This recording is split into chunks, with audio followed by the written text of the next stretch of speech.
Welcome everyone to today introduction to NCFE Cash Level 3 Diploma for the Early Years Workforce. Hi Amy, I'm going to pass it on to you, and if you could introduce yourself and just get us through the slides and the information about the course. Hi, my name's Amy Ellen and I'm an early years tutor. I've got a background in childcare dating back from 2000 and probably 7 and 8, so I've done pockets of things along my career, so I'm here to talk you through the level 3 today. So the diploma for the early years workforce. So first we're going to start by looking at the agenda for today. So we're going to have a little bit of an overview of the school itself, the career opportunities, the structure of the course and the content, the teaching methods, the assessment methods and the requirements. I'm not sure if I missed out career opportunities there, but we will also cover that as well.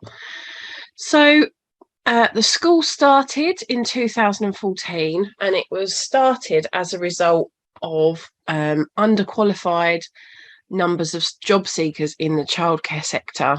And as trainers, we're experts and also practitioners in the early years field. Within the school itself, there's a portfolio of courses, which include foundation courses into sleep, maternity nursing, early years licence to practice, neuroscience, home-based childcare, and they're all accredited by the NCFE, CASH or the OCN. We have CPD workshops for behaviour, nutrition and other courses. And then you have your core courses, so your essential things like paediatric first aid and the common things that would need to be covered to work within childcare. The level 3 for the early years workforce will prepare you to be an early years educator.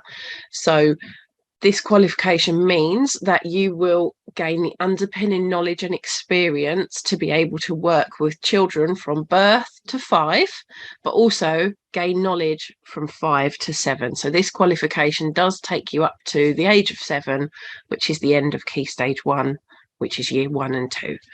The course is full and relevant, and it gives you a license to practice and be counted in ratio. And counted in ratio means that you're counted in numbers of the children within a setting. So in terms of career progression, the level 3 is a really good opportunity to use it to develop your skills, and you can also use it as a springboard for other qualifications. So immediately by qualifying as a level 3, you can go straight in as a nursery practitioner in a daycare setting or a preschool environment. You can be a nursery school practitioner within a school itself, and eventually by gaining the right experience you can work within management. Other things that you can do additionally, as well as having your level 3, is working within a forest school environment. So you can gain your level 3 in that as well. You can also develop your knowledge and train as a Montessori practitioner and work within a Montessori school. You can also use your qualification to develop your skills and become a family support worker. This is something where you can approach local children's centres and host stay and play sessions, baby massage, training courses about nutrition and development, and being out there in the community and supporting those families.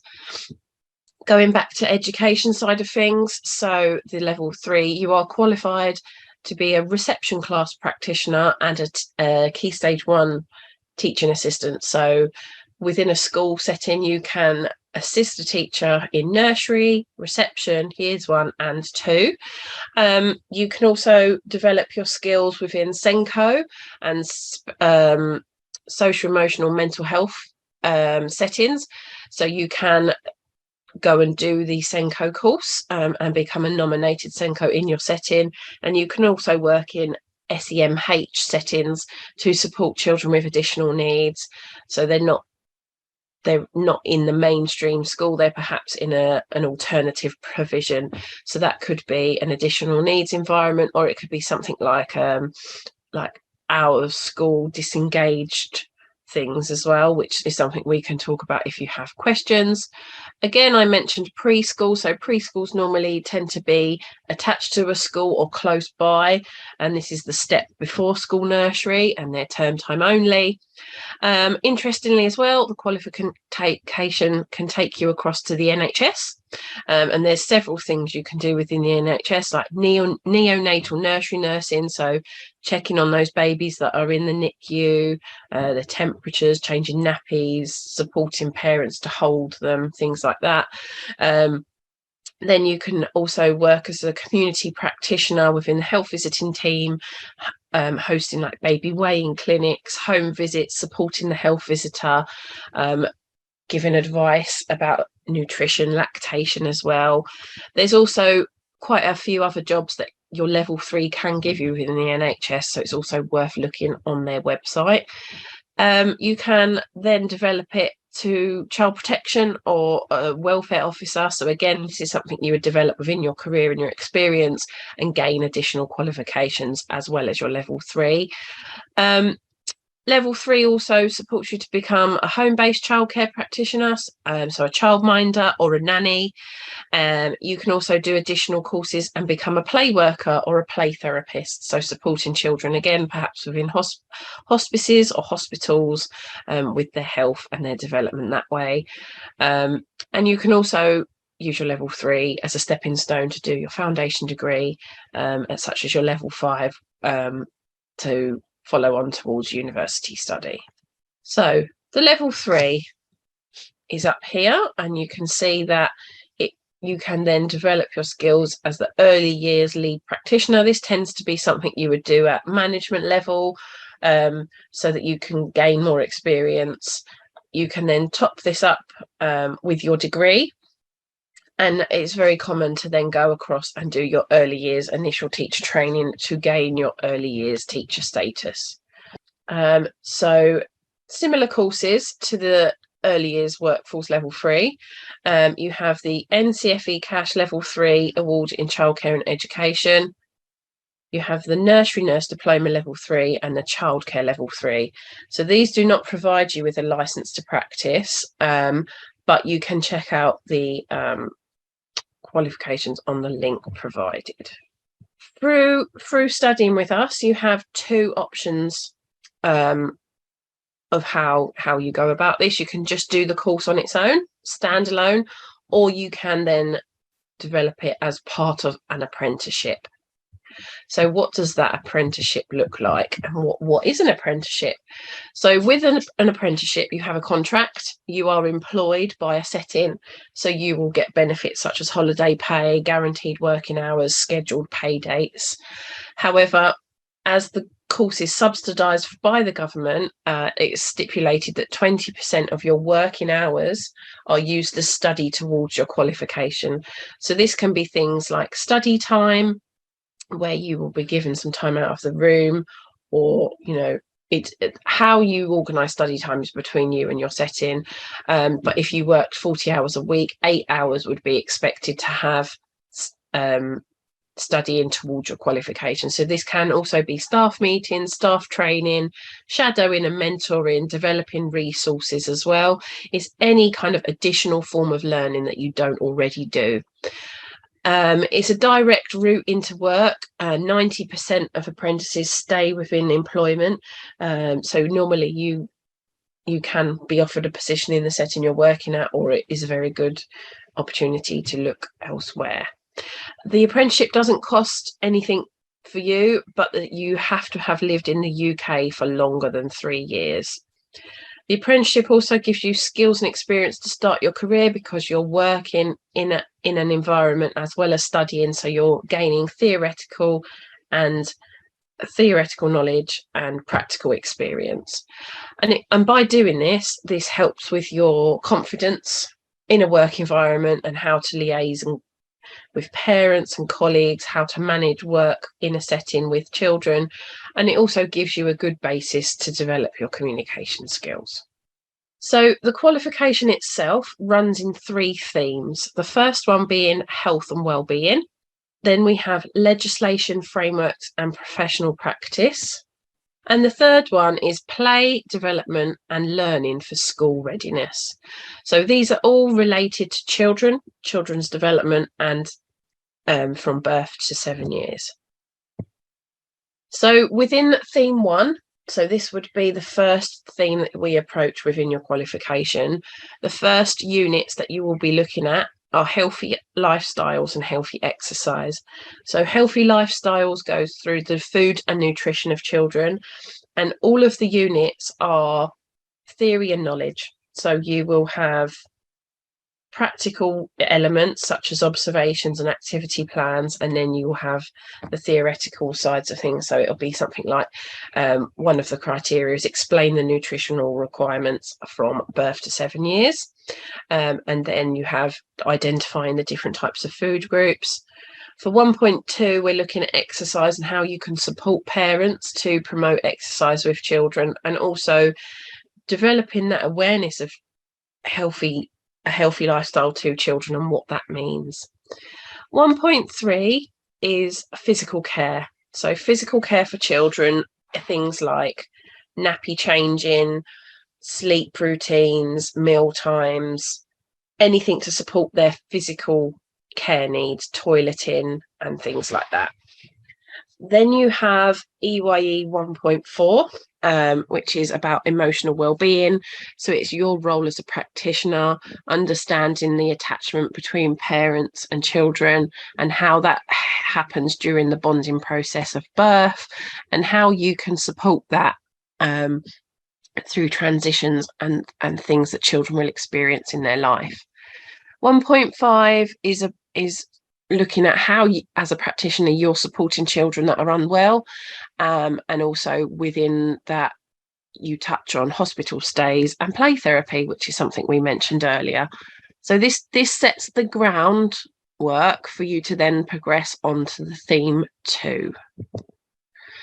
So theme 2 is about legislations and frameworks. So frameworks we refer to here is the early years foundation stage and the national curriculum. And the reason we mention the national curriculum is because we have to cover that gap from 5 to 7 when they come out of early years. So 2.2, very importantly, is safeguarding and protection of children. So if you're already in a setting, you will have had an induction and understand your policies and procedures in regards to things like whistleblowing, identifying different types of abuse, and the role that you play within that if anything was suspected or alleged or disclosed to you. 2.3 is about health and safety of children. So there is a lot of health and safety that goes into the care of our tiny humans. So things like risk assessments and ratios, and why it's important to have policies in place to sign children in and out and to be aware of your ratios during the day. But also it's about risk management. So when we think of children, we think we have to keep them safe. Obviously, that is paramount and it is our duty of care.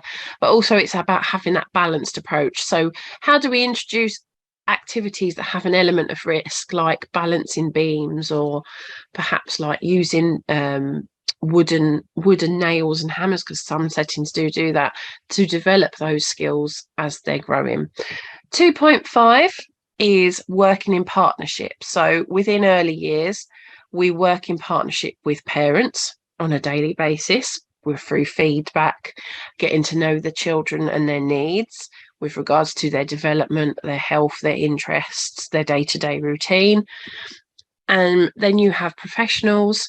So if a child has any kind of additional support through a physiotherapy, occupational health, speech and language, health visitor, it's all about that cohesion, that multi-agency working. 2.4 is about equality and diversity and how we promote that EDI practice within your day-to-day working with children, with regards to your attitudes, your planning and your interactions with children. 4.1 is about professional development. So as a practitioner, how do you develop your skills, knowledge and experience, and what does that mean in terms of the courses and the training that you're doing. Okay, so now we have theme 3. So we have 3.1, which is understanding the value of play, 3.2 and 3.4. So this is about play and the environment and why this is important for the development of children, and how we can enhance their learning through activities, planning and understanding children's interests, but also reviewing our environment and what that looks like in a setting. So how are you setting up that room? How are you including children's interests? Are those resources age appropriate? Are they supporting children's abilities as well? You then have 3.5 and 3.6, which tend to be approached together because you're looking at emergent literacy and mathematical skills. So this can be things from nursery rhymes to sound walks, playing instruments, just those first introductory skills that set them up for learning about these areas as they progress. Then you have 3.7, which is about how we support children's transitions to school, working in partnership with schools in the local area. How, as a practitioner, you can support that through the planning and the resources you may have. Teachers may come to your setting. You may go to schools with children locally. You may also have different types of school uniform in your role play area.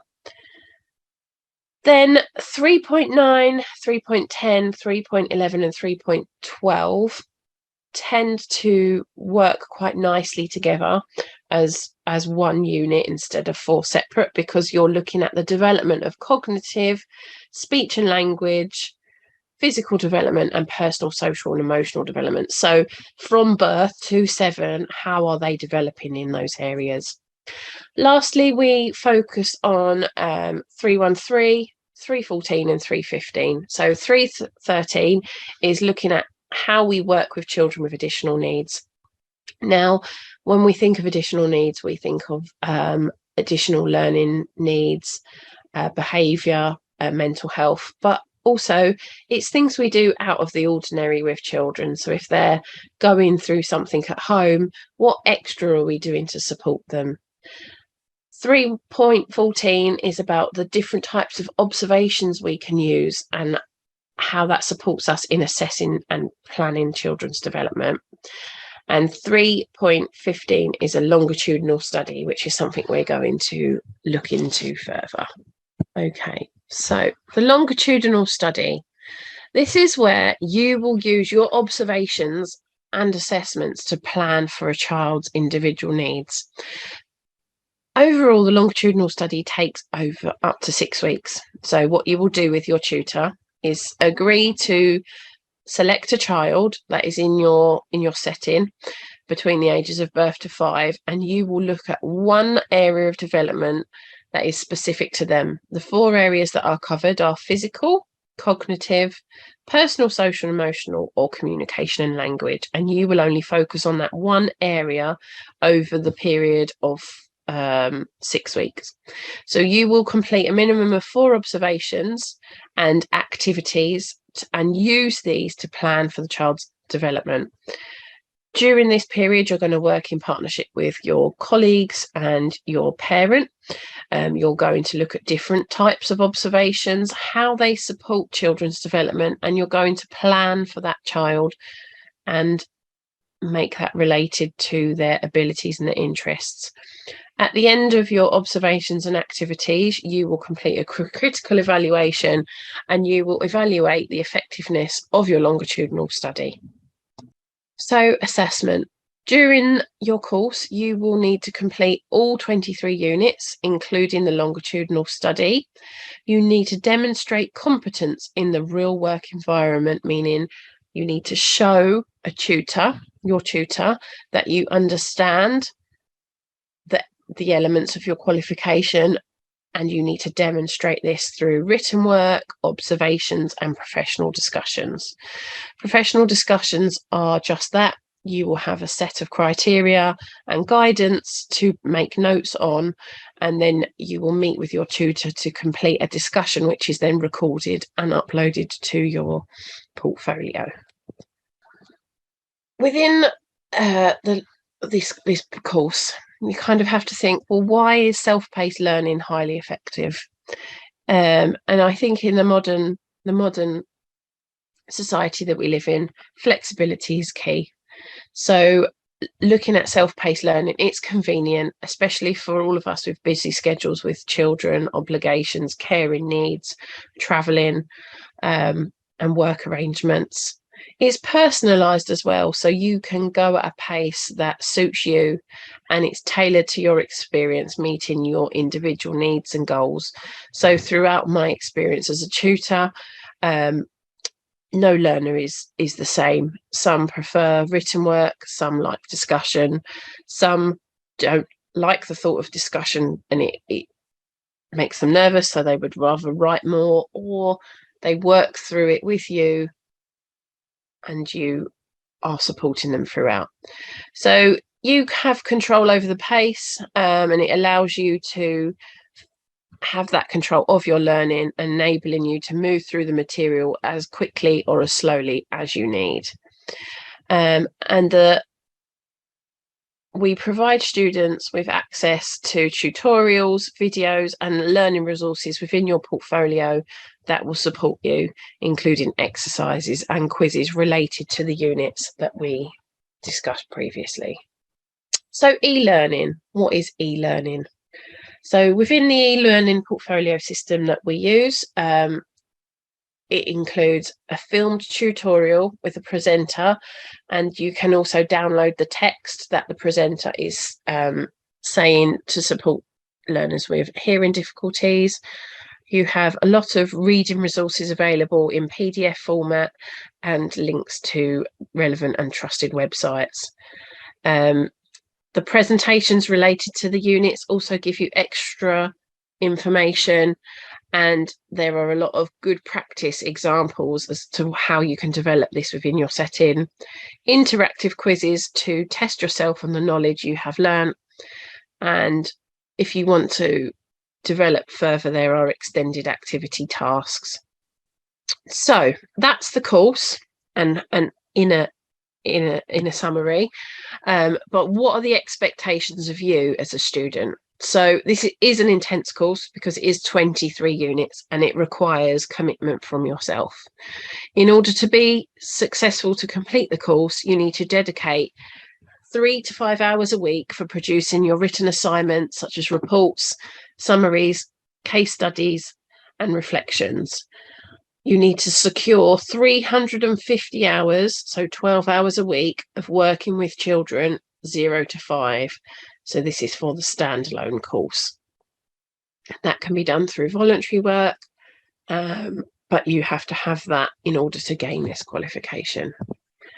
So requirements from yourself regards to qualifications: you need to have a GCSE and a maths A to C or level 2 qualifications of functional skills for maths and English. If your qualifications are international, these need to be checked through ENIC and NARIC and translated, which you have to pay for, the price of which I'm not sure, but I'm sure the links to the websites can be sent to you. So to sign up, you need to register online, and we will then arrange a short interview with you. You would provide a copy of your passport, ID, and 1 to 2 references, and then you would have to pay the registration fee of £300, which is deductible from the final fee. But this is for the standalone course, not the apprenticeship. So the cost of the standalone course in full is £2,700, which includes registration fees, or you can pay by instalments, which is £300 for the registration fee and 12 monthly payments of £210. Thank you, Amy. That was really good. Thank you very much.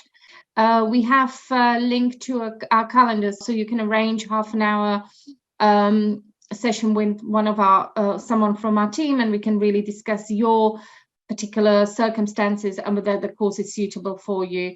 There is usually the question about GCSEs and functional skills, and that can be very, very individual. So if you arrange a call with one of us, we can discuss your circumstances.